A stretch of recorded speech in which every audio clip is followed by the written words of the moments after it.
Hi అండి, అందరికీ నమస్తే. నేను మీ సునీల్ మద్దాల. ఏంటంటే ఏదైతే అమ్మకు వందనం ఉందో ఆ అమ్మకు వందనం గురించి ఓ బ్రేకింగ్ న్యూస్ చెప్పాలని మేము ముందుకు వచ్చానండి. ఏంటంటే నారా చంద్రబాబు నాయుడు గారు, పవన్ కళ్యాణ్ గారు సుదీర్ఘ సమీక్షల తర్వాత తేల్చిన విషయం ఏంటంటే కనుక ఏదైతే ఎన్నికల ముందు వాగ్దానం ఇచ్చారో ఇంట్లో ఎంతమంది విద్యార్థులు ఉంటే అంతమంది, ఎంతమంది బడికెళ్ళే వాళ్ళు ఉంటే అంతమందికి కూడా అమ్మకు వందనం వేసేస్తాం, అమ్మకు వందనం డబ్బులు జమ చేస్తాం, మనిషికి అంటే విద్యార్థికి 15,000 రూపాయలు చొప్పున మేము అమ్మకు వందనం పేరిట మీకు జమ చేస్తాం డబ్బులు అనేది వాగ్దానం చేశారు. ఆ వాగ్దానం తొంగలో తొక్కే కార్యక్రమం జరగబోతుంది అని అంటే కనుక నిజంగా జరగబోతుంది అనే చెప్పాలి. ఏంటనేది వీడియోలోకి వెళ్ళే ముందు అసలు ఏం జరిగింది, అమ్మకు వందనం వల్ల ఆ పథకం వల్ల ఏం జరగబోతుంది, దానివల్ల బిగ్ అప్డేట్ ఏంటనేది నేను మీకు చెప్పే ముందు నాది రిక్వెస్ట్ ఉంది. ప్లీజ్ నాకు మోటివేషన్గా ఉంటుంది, ఒక లైక్ అయితే చేయండి. లైక్ చేశారా? లైక్ చేసిన కొత్త వాళ్ళు అయితే కనుక పక్కాగా సబ్స్క్రైబ్ చేసుకోండి, ఎలాంటి డౌట్ లేకుండా. ఎందుకంటే పార్టీలకు అతీతంగా ప్రజలకు ఉపయోగపడే వీడియో అయితేనే మీ ముందుకు తీసుకొస్తా, లేకపోతే దాంట్లో డౌటే లేదు. కాబట్టి సబ్స్క్రైబ్ చేయండి, అలాగే లైక్ చేయండి, మర్చిపోవద్దు. అంతకన్నా అమూల్యమైనది ఏంటంటే కనుక వీడియో ఎండ్ వరకు చూసి మీ అమూల్యమైన అభిప్రాయాన్ని కామెంట్ రూపంలో తెలియజేయండి. దాన్ని నేను సదా గౌరవిస్తా. మంచి చెప్తున్నానా, తప్పు చెప్తున్నానా, నిజాయితీ ఉందా లేదనేది మీరే చెక్ చేసి వీడియో ఎండ్లో కామెంట్ చేయండి. మర్చిపోవద్దు. ఏం జరుగుతుంది ఆంధ్రప్రదేశ్లో అంటే కనుక ఒక జీవో తీసుకొచ్చారండి. ఏదైతే తెలుగుదేశం ప్రభుత్వం లేదా కూటమి ప్రభుత్వం ఒక జీవో తీసుకొచ్చారు. జీవో ఎంఎస్ నెంబర్ 29 అండి. ఇది ఏదైతే జీవో ఎంఎస్ నెంబర్ 29 ఉందో ఆ జీవోని తీసుకొచ్చారు. ఆ జీవో గురించి అయితే ఒక రకంగా దాంట్లో ఏం రాసుకొచ్చారంటే కనుక అంటే నేను చదివిన బిందును, కానీ ఇప్పుడు అంత అర్జెంటుగా చెప్పాలి కాబట్టి ఈ విషయం నేను చదవట్లేదు. దాన్ని ఆ జీవోలో ఏం రాసుకొచ్చారంటే కనుక ఒక మాటలే చెప్పాలంటే కనుక ఒక తల్లికి ఒకరికి మాత్రమే అమ్మఒడి అమ్మకు వందనం అనేది పడుతుంది. కాబట్టి ఇంట్లో ఎంతమంది పిల్లలు అనవసరం, ఒక తల్లికి ఒక అమ్మకు వందనం మాత్రమే. అంటే ఇంట్లో 2 పిల్లలు ఉంటే కనుక 15,000, 3 పిల్లలున్నా 15,000, 4 ఉన్నా 15,000. ఇంతకుముందు చెప్పింది అది కాదు.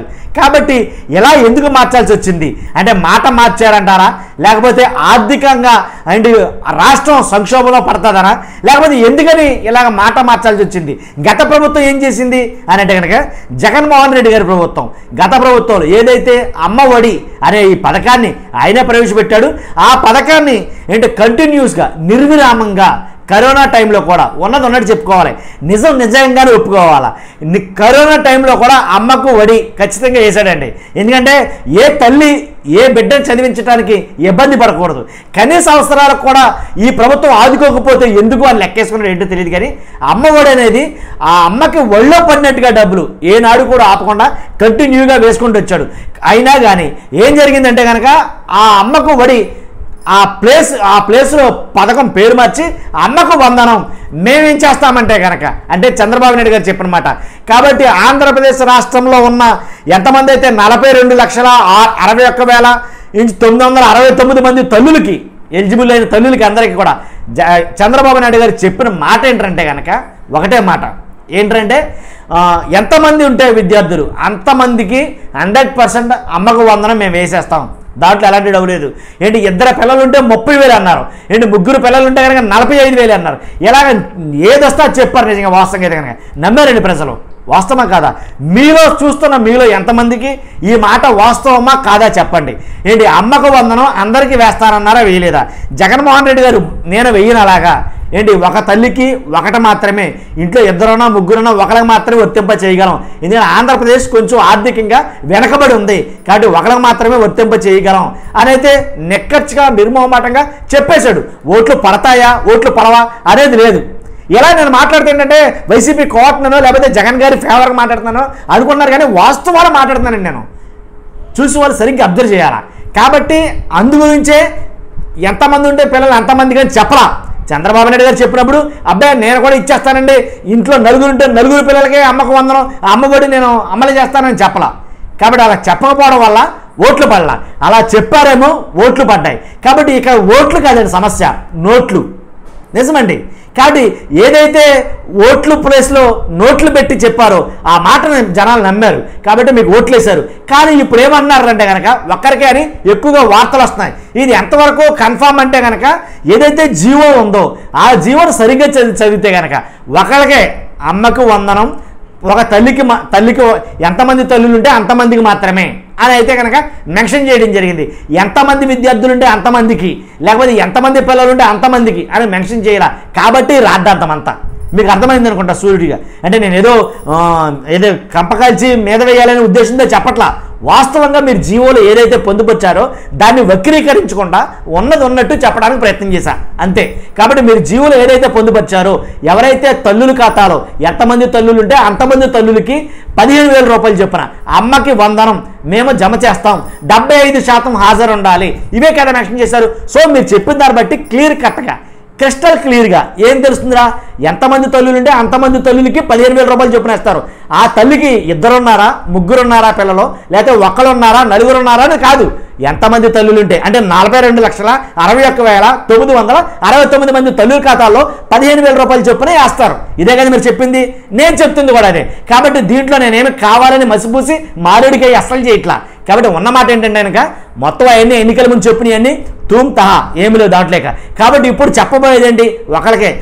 కాబట్టి ఇప్పుడు విఘ్నులైనటువంటి సబ్స్క్రైబర్లు మీ అభిప్రాయం తెలియజేయండి. కాబట్టి మాటకు ముందు అంటే ఏరు దాటిదాకా వాడమల్లన్న, ఏరు దాటిన తర్వాత బోడి మల్లన్న, ఇలాంటి సామెతలు మీకు ఏం తెలిస్తే కనుక ఖచ్చితంగా సబ్స్క్రైబర్లు అందరూ కూడా మీకు తెలిసిన సామెతలు ఖచ్చితంగా కామెంట్ రూపంలో తెలియజేయండి.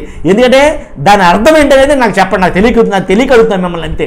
ఏరు దాటిదాకా ఓడమల్లన్న, ఏరు దాటిన తర్వాత బోడి మల్లన్న, ఈ సామెతకి అర్థం తెలియట్లా. నేను ఒక పెద్ద మంది చెప్తే విన్నాను నేను. కాబట్టి నేను చెప్పేది ఏంటంటే కనుక ఈ అమ్మకు వందనం ఈ సంవత్సరంలో ఒకళ్ళకి మాత్రం వర్తింపజేశారు.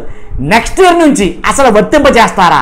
అమ్మకు వందనంలో ఎంతమంది మళ్ళీ డ్రాప్అవుట్స్ అని, లేకపోతే బ్యాక్అవుట్స్ అని, లేకపోతే ఏదో ఒకటి కారణం చెప్పి ఏమైనా తీసే ఉద్దేశాలు ఏమైనా జరుగుతాయంటారా? ఫుల్ ఫ్లెడ్జ్డ్గా ఉన్న అందరికీ ఈ వందనం అనేది అమలు చేస్తారా అనేది నాకు అర్థం కాల. కాబట్టి దీంట్లో అంటే పెన్షన్ నేను ఎందుకు వచ్చిందంటే డౌట్ రాకపోను. ఇంతకుముందు ఏదైతే పెన్షన్లు ఇచ్చారో ఆ పెన్షన్లో భాగంగా పెన్షన్లు అందరికీ 7,000 రూపాయలు చొప్పున ఇచ్చిన తర్వాత వెంటనే 2వ రోజు 3వ రోజు ఒక ప్రెస్ మీట్ పెట్టి ఏంటి ఆంధ్రప్రదేశ్లో బోగస్ పెన్షన్లు 2,69,000 బోగస్ పెన్షన్లు ఉన్నాయని చెప్పారు. కాబట్టి ఆ పెన్షన్లని ఏరివేసే దిశగా కొనసాగుతుంది, కార్యక్రమం జరుగుతుందని చెప్పారు. లేనిపోయింది లబోదీపం అని చాలామంది పెన్షన్దారులు ఇప్పుడు కూడా వాళ్ళ గుండెలు చేత్తో పట్టుకుని ఉన్నారు, మా పెన్షన్ ఉందా లేదా అని. సో అలాంటి పరిస్థితి ఏమన్నా అమ్మకు వందనం ఏర్పడుతుందా? ఎందుకంటే ఆల్రెడీ 75% అటెండెన్స్ అని చెప్పేసి పెట్టారు. మంచిది, ఆ పద్ధతి మంచి అయితే మంచి అని చెప్పాలండి, అది మంచిదే. కానీ ఏదైతే ఒక్కడిగా అన్నారు సరే అక్కడ లాగేశారండి, మొత్తం గుండెలు పిండేశారు. చాలామంది తల్లులు అయితే పూట అన్నం తినరేమో తెలిసి నిజంగానండి చాలామంది తల్లులు అసలు అన్నం తినరు. ఎందుకంటే కనుక పాపం 2 ఉన్న తల్లు 3 ఉన్న తల్లు చాలామంది వాస్తవంగా ఎంతమంది ఏంట్రా అంటే మాకు అమ్మఒడి ఉందా, ఏం పర్వాలేదు, అమ్మకు వందనం ఉంది, అమ్మకు వందనం ఉంది, ఖచ్చితంగా మా పిల్లలందరికీ అమ్మకు వందనం పడుతుంది. ఈసారి మేము చాలా హ్యాపీ దిల్ ఖుష్ అనుకున్న వాళ్ళు బరాబరుగా నేను చెప్తున్నా, దాంట్లో ఎలాంటి డౌట్ లేదు. ఖచ్చితంగా చాలామంది ఈ రోజు అంటే ఈ నైట్ చాలామంది తల్లులు అన్నం తినరు. ఈ వార్త తెలిస్తే కనుక చాలామందికి ఉపవాసమే, దాంట్లో ఎలాంటి డౌట్ లేదు. కాబట్టి ఏదేమైనా అంటే నేను జోక్గా చెప్తాను కాదు, సీరియస్గా తీసుకోండి విషయాన్ని, ఎందుకంటే జోక్ లేదు ఇక్కడ. కాబట్టి ఖచ్చితంగా 100% అందరికీ అమలు అయ్యేటట్టు చూడండి. ఎందుకంటే మీరు ఏదైతే వాగ్దానం చేశారో నమ్మారండి పాపము. కాబట్టి నమ్మిన వాళ్ళని వమ్ము చేయకండి. ఖచ్చితంగా ఎంతమంది అయితే పిల్లలు ఉన్నారు ఒక కుటుంబంలో అంతమంది పిల్లలకి వేయడానికి ప్రయత్నం చేయండి, అదే నా విజ్ఞాపన. ఎందుకంటే పాపం ఆశపడ్డారు కాబట్టి వాళ్ళ ఆశను తీర్చండి, అదే నేను చెప్పేది. లేదంటే కనుక ఎలాంటి వాగ్దానాలు చేయకండి, ఫైనల్ నేను చెప్పేది. ఓకే, చూస్తున్నారు మీరు అందరూ కూడా నా మాటల్లో నిక్కచ్చి నీతి నిజాయితీ కనపడితే కనుక 100% ఖచ్చితంగా కామెంట్ చేయండి, అలాగే లైక్ చేయండి. కొత్త వాళ్ళు అయితే కనుక మన ఛానల్ని పక్కాగా సబ్స్క్రైబ్ చేసుకోండి. ఇలాంటి వీడియోలు మాత్రమే మీ ముందుకు వస్తాయి. Thank you very much.